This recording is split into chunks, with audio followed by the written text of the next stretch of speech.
Welcome to the GSMC Fitness Podcast, the show that helps you sort through all of the trends, new and old, of the fitness world. We'll talk about yoga, running, Zumba, weightlifting, and everything in between. Whether you've got your fitness routine down to a science or you're just starting out and looking for direction, you'll find educational and entertaining information on the GSMC Fitness Podcast.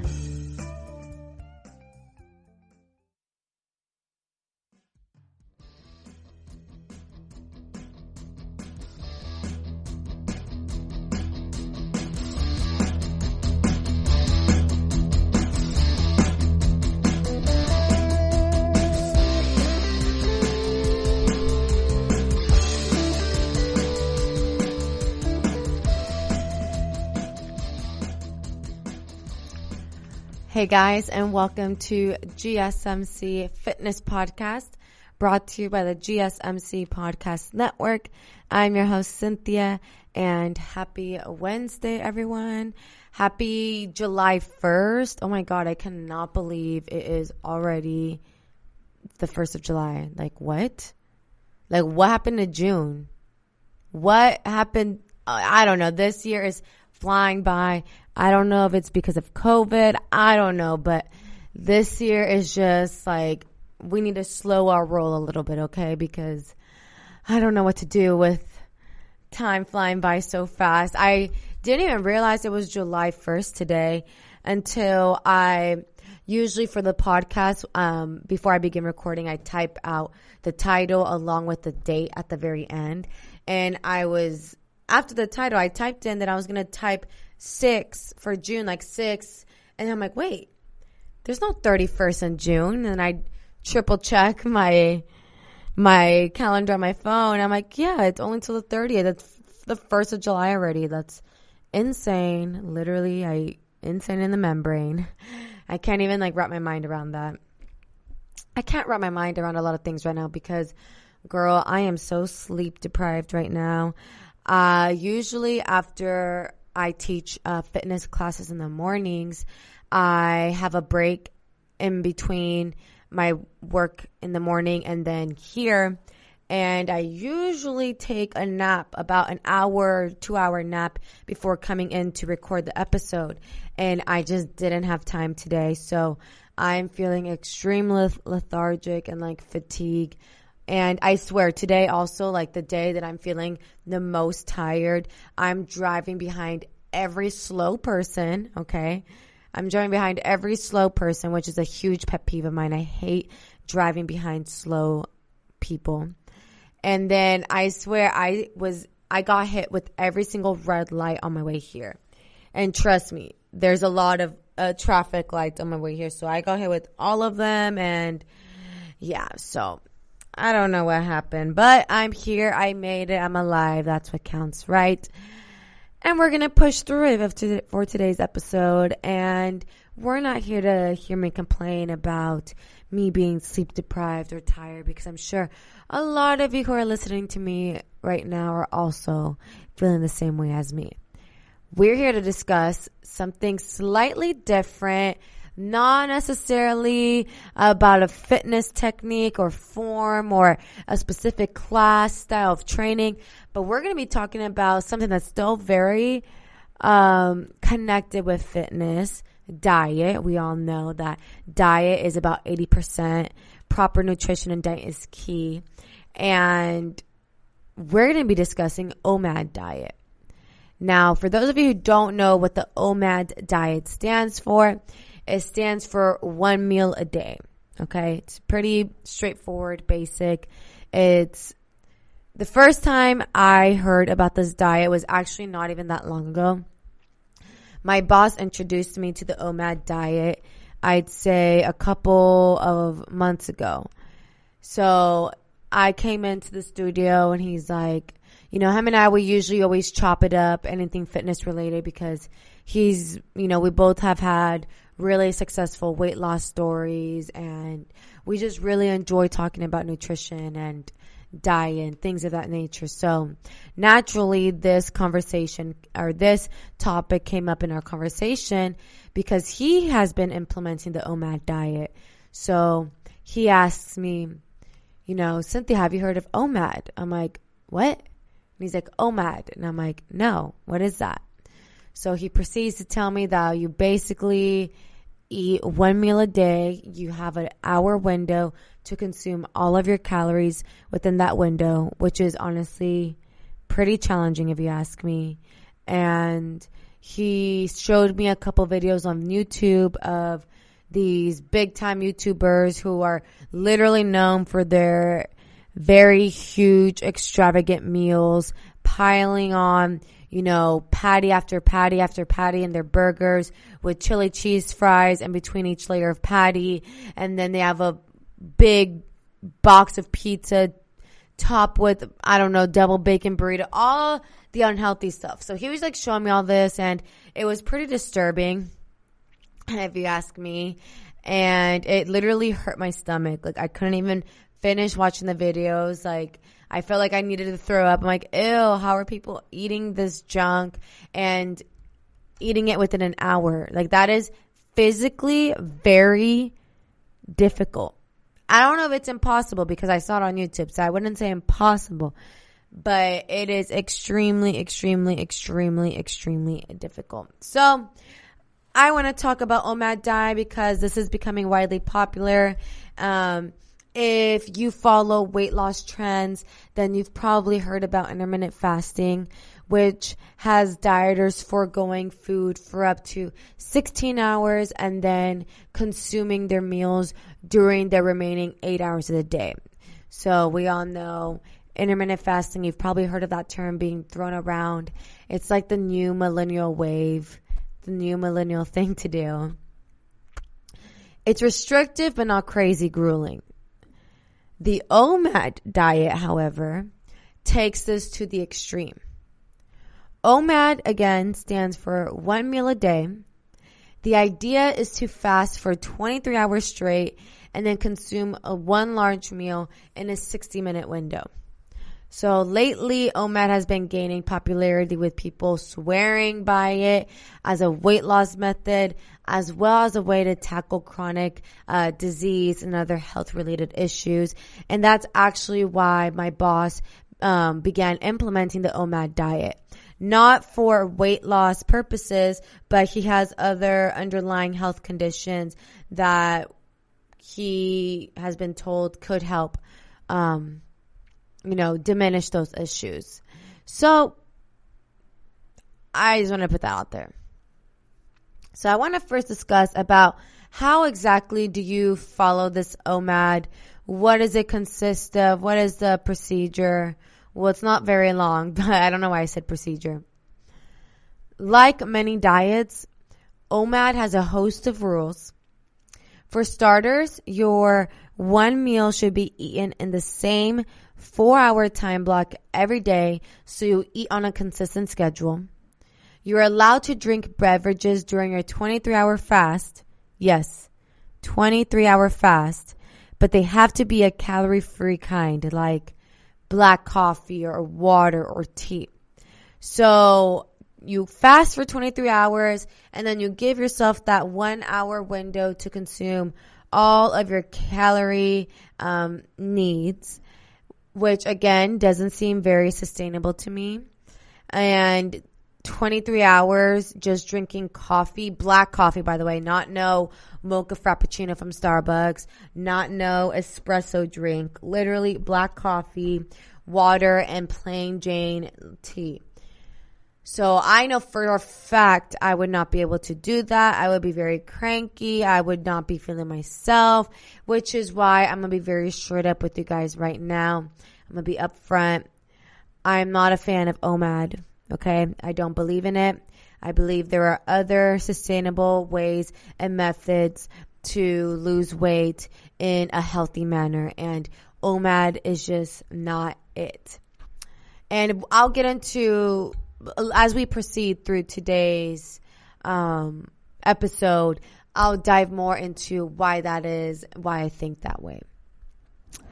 You also must consume your one meal on a standard dinner plate, nothing larger. So you can't eat like in a huge salad bowl, like mixing bowl.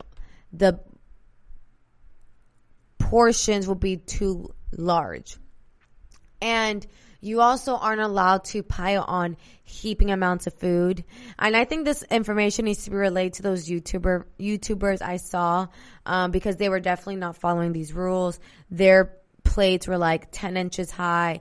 They were eating in plates that could serve an entire Thanksgiving dinner table. So again, you have to, if you're doing OMAD, has to be eating your one meal on a standard dinner plate, and you can't pile heaping amounts of food on it. So I'm going to take a quick commercial break right now, and when we come back, more on the OMAD diet.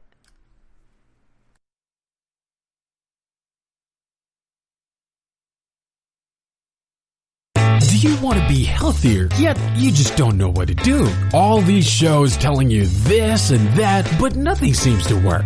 Well, listen close. Golden State Media Concepts has got something great for you.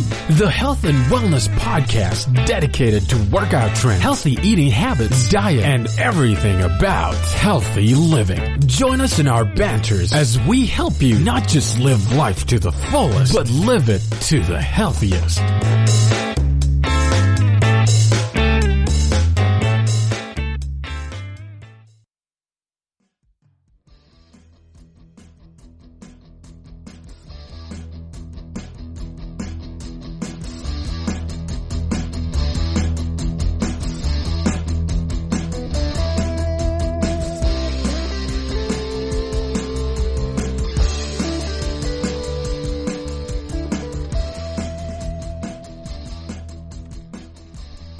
Hey guys, and welcome back to GSMC Fitness Podcast.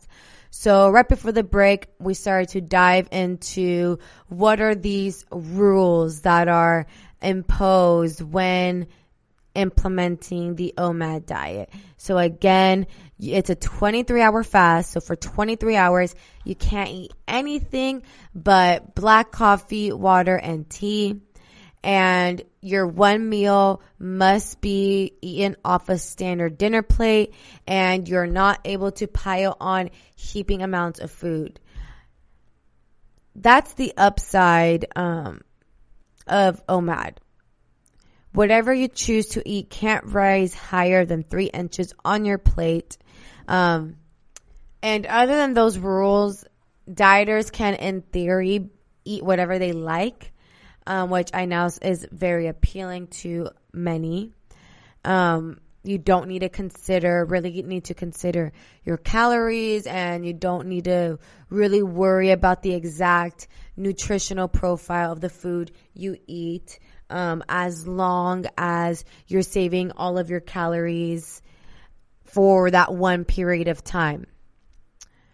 That is what New York City-based nutritionist Natalie Rizzo, author of the No Brainer Nutrition Guide for Every Runner, had to say regarding the OMAD diet.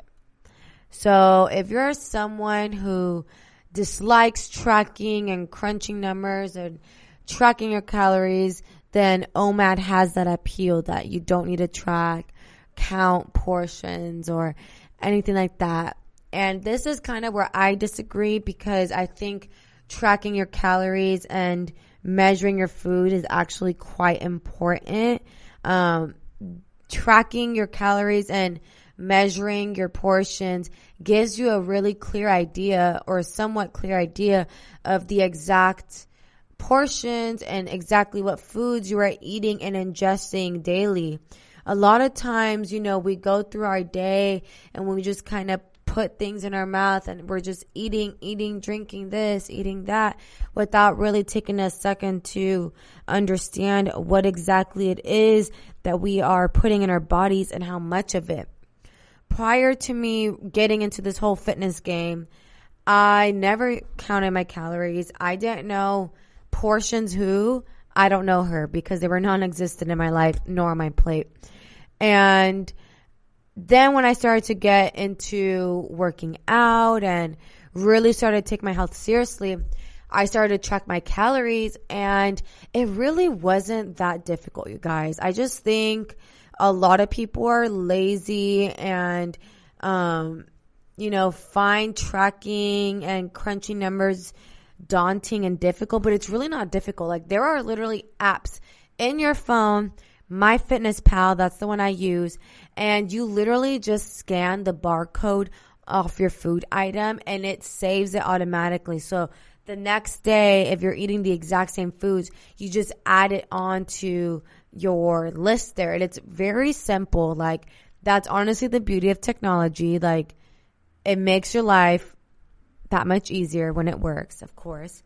And I always tell people who have issues with tracking calories and crunching numbers that you only need to do that for a short period of time, like max amount of 2 weeks. I tell my clients, track your meal for 2 weeks just to give you a general idea of portions, exactly how much you're eating, calories, etc. And then once you kind of have that down, you're able to eyeball your food without measuring, without tracking, and already have an idea of exactly how much you're eating. So, yeah, that is appealing about OMAD, that you don't need to track your calories, count your calories, but I also think it's very necessary. So, as you're able to tell, I'm not the biggest fan of OMAD. I apologize if you are an OMAD fanatic, but I just don't believe it is a sustainable way to live your life, period. So, with all that being said, let's dive into the bigger question. Can OMAD lead to weight loss? This is an extreme level of intermittent fasting, no doubt. But Dr. Natalie Rizzo, notes that there is some positive research surrounding fasting in general, showing that fasting could aid in weight loss as well as assist in preventing chronic disease. Other research suggests that intermittent fasting helps regulate blood glucose level, which may be therapeutic for those with diabetes. Yet, whatever weight loss or health benefits you see on the OMAD diet will likely be short-lived. The drawbacks are obvious. Not eating for 23 hours will probably lead to serious hunger pains, lack of energy, fatigue, and uncontrollable cravings. I mean, this is something I just know I wouldn't be able to do because that does not sound appealing. I don't want to be going through 23 hours of hell and then that 1 hour overindulge in my whatever favorite food of mine and then do it all over again the next day. 23 hours of hell and then 1 hour of eating whatever I like. Like, it doesn't make sense to me. I can't do it, won't do it, shouldn't do it, okay? What's more, fasting for so long might make you so famished, you end up choosing the wrong foods when it's time to eat, like greasy fries and double bacon burritos. I mean, I've been there. Who hasn't been there? I mean, when you're hungry, you don't care what's in front of you. Like, you are hungry, you will eat anything, just give it to me, right? And that's the same exact issue with the OMAD diet, that you are so famished, you are so hungrily deprived of food that when it is time to eat, you're like, I don't care about eating in a well-balanced meal. I don't care about anything. Just feed me, okay? True, these are allowed on the diet, these greasy fries and double bacon burritos. No food is off limits for your 1 hour meal in the OMAD. But face planning daily in high fat, low nutrition foods could leave you taking in more calories than you need, not to mention can cause stomach discomfort and mood changes. When someone deprives themselves of food for 24 hours, they tend to lose control and overeat when it's time to eat again. And this can lead to choosing unhealthy options and eating way more than what feels natural in one sitting. Plus, it'll be tough, getting enough of the nutrients your body needs each day. Joking aside, you guys, it would be fantastically difficult to meet your nutrient needs eating this way. Sure, a well-balanced multivitamin and omega-3 supplement would be helpful, but I would still have concerns about dieters meeting their needs. I mean, you can't meet all of your micronutrient and vitamin profiles and needs through supplements. Like, you actually need to consume actual food. You feel me? Any calorie deficit you achieve would also likely promote muscle breakdown as your body turns to burning muscle for energy.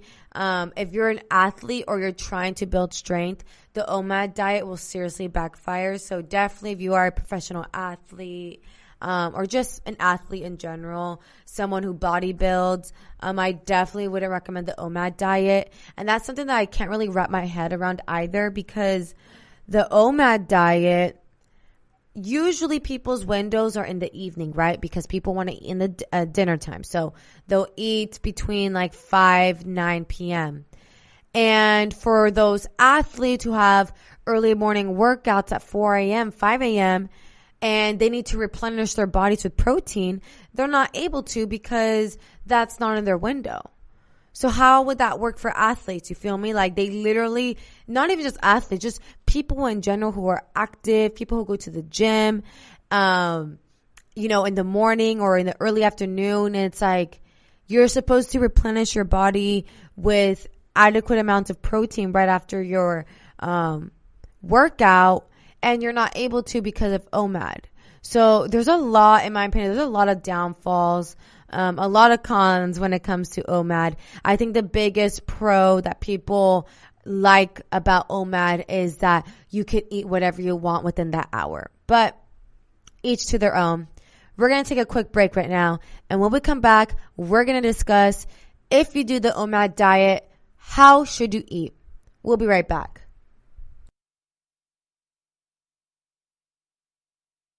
Tired of searching the vast jungle of podcasts? Now listen close and hear this out. There's a podcast network that covers just about everything that you've been searching. Hey! The Golden State Media Concepts Podcast Network is here. Nothing less than a podcast bliss with endless hours of podcast coverage. From news, sports, music, fashion, cooking, entertainment, fantasy, football, and so much more. So stop lurking around and go straight out to the Golden State Media Concepts Podcast Network. Guaranteed to fill that podcast itch. Whatever it may be. Visit us at www.gsmcpodcast.com. Follow us on Facebook and Twitter, and download us on iTunes, SoundCloud, and Google Play.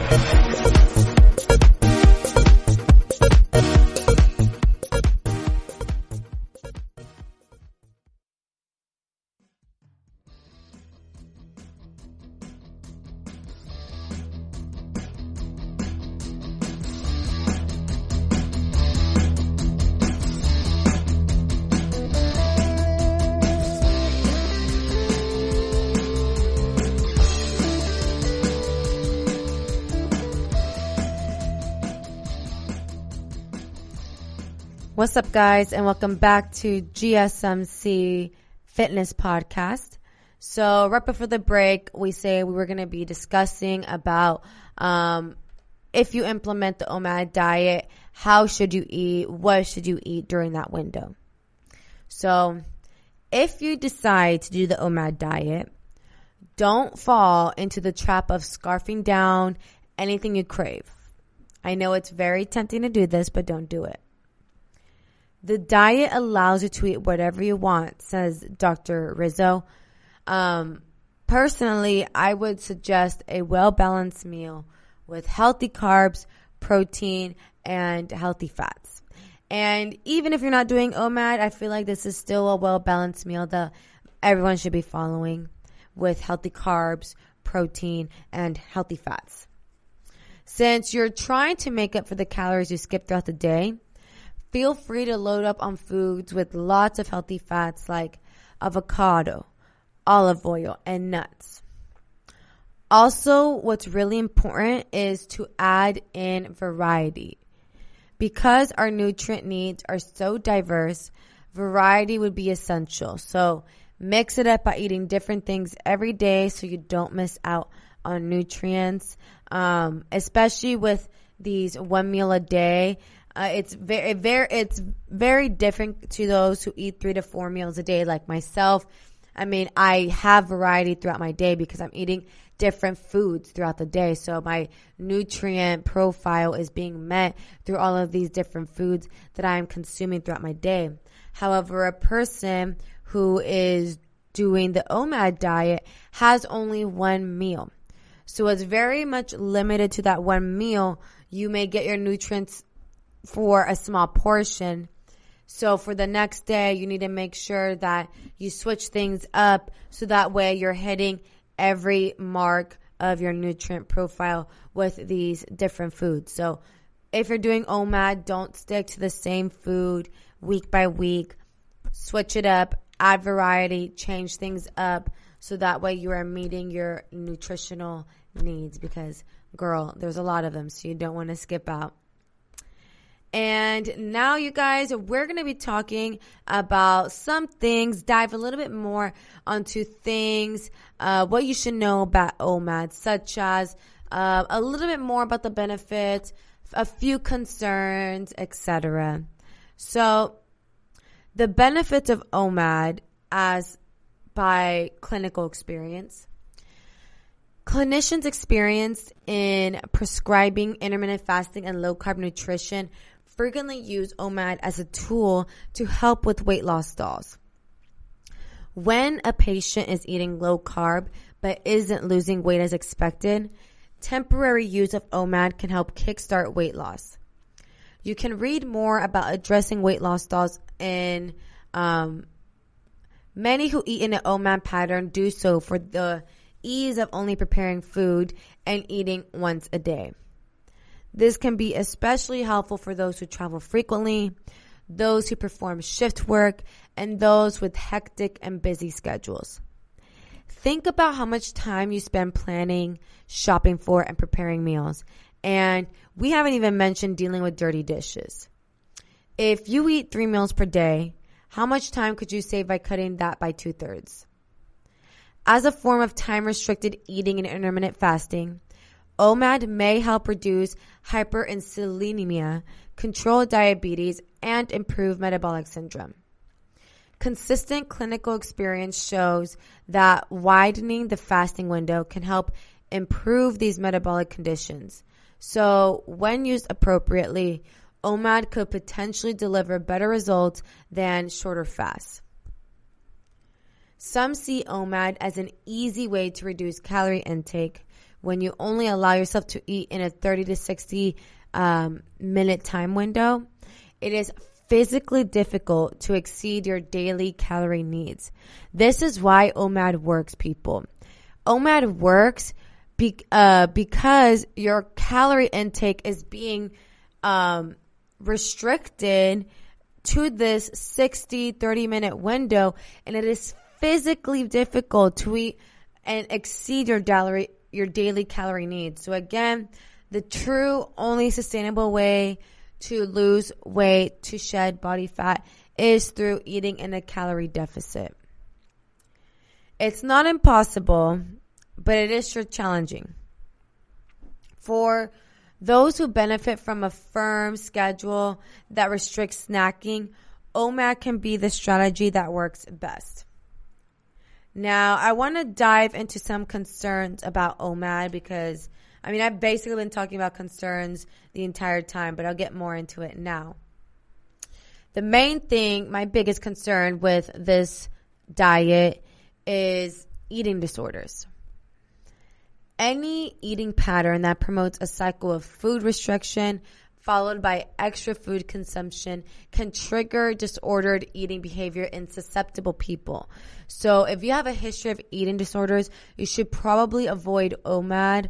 Especially, I know I've gone through this when I was younger. I feel like many young individuals go through this, especially during high school. We're constantly being fed by the media, all of these images of the ideal beauty, the ideal body, and feeling pressured to look a certain way. and resulting in a lot of girls and young guys into eating disorders and very unusual eating patterns and behaviors. So definitely, if you're one of those people, avoid OMAD at all costs. At all costs, people. Creating an environment where you naturally reduce caloric intake is one of the clinical benefits of OMAD. The other side of that coin is that it can be difficult to obtain adequate calories if eating OMAD long-term on a daily basis. OMAD can then start to look a lot like chronic caloric restriction. Although chronic caloric restriction helps with initial weight loss, it possesses long-term concerns because it tends to lower resting metabolic rate, which makes weight loss very difficult to maintain. Just as OMAD promotes caloric restriction, it can also lead to protein restriction. Since protein helps you feel full and satisfied, it can be difficult to eat your entire daily requirement in one sitting. For instance, the average 5'10" person guy weighing at 81 kilograms should eat about 110 grams of protein daily. If you can eat a 16-ounce ribeye plus a couple of fried eggs in one sitting, then it may not be a concern. But if that sounds like a lot to you, like it does for me, then your protein intake may be too low with daily OMAD. And if you're trying to consistently remain in ketosis, I'd recommend restricting net carb intake to less than 20 grams per day. But in general, I'd also advise that you spread out your carb intake so each meal has no more than 10 grams. With OMAD, you eat only one meal, so you could theoretically eat all 20 grams of carbs in one sitting. While that is still compatible with a keto diet, those who are highly insulin resistant may respond to a 20-gram carb load with glucose and insulin spikes. Some find the consistent cycle of no food followed by a large amount of food causes abdominal discomfort and even diarrhea. Although it's hard to estimate how many OMAD eaters experience this, our clinical expert panel consider it uncommon but not unheard of. For those who need to take prescription medications with food more than once per day, OMAD presents a significant hurdle.